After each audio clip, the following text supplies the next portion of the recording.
All right, so kind of switching gears a little bit. Okay. The progression of tumbling skills is one of those really tapped, I'll say, processes. I think my dad does a pretty good job of teaching kids the natural progression when they're ready to go to that new skill. But how do you personally, when you're ready to try that new skill? You just gotta trust your coaches. You know, if you're an athlete and you think that you know more than your coaches, odds are you don't.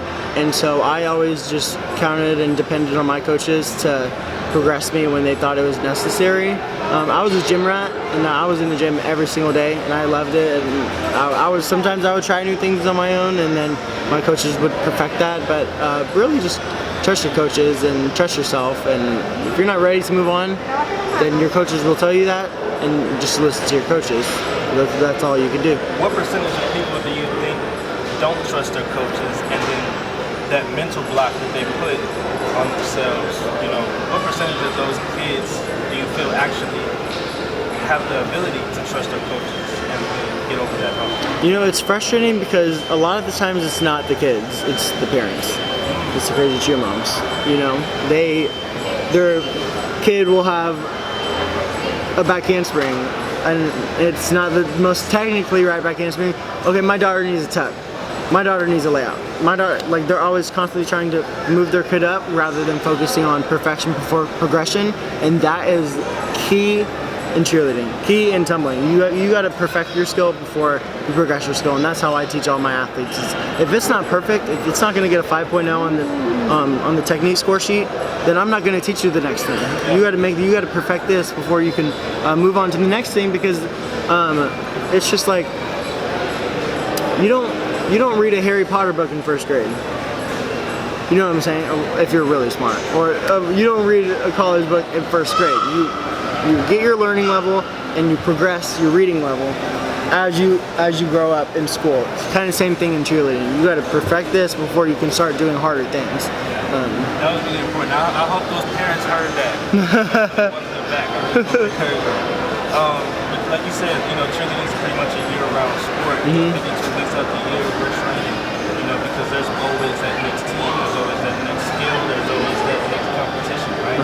So how do you balance your personal life and training year-round? So college, it's a little bit easier since we do practice at, I'm speaking for my, just for my personal experience, since we practice in the mornings, I'm able to have my nights off and the weekends off. But whenever I was in high school, it was difficult to balance my personal life. Thankfully, my friends were just cheerleaders. I didn't really connect with people in high school, but all my friends from high school were people who I was on a team with in cheerleading. And so my personal life was, I saw them at practice, but they were all my best friends, so I would hang out with them, and that's how I would balance my personal life with cheer.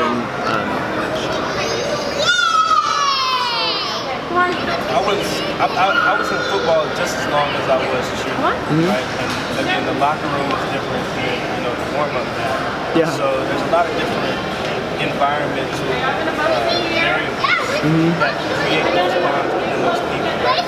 So how would you describe the bonds that you formed, or that those teams formed during a cheer season?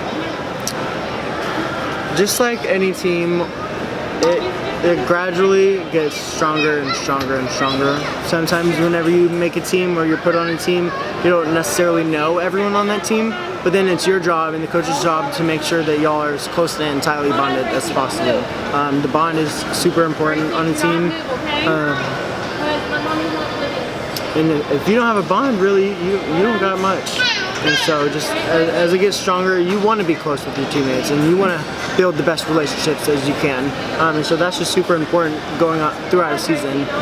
Like we said, like even with the team bondings, just things like that. Yeah. So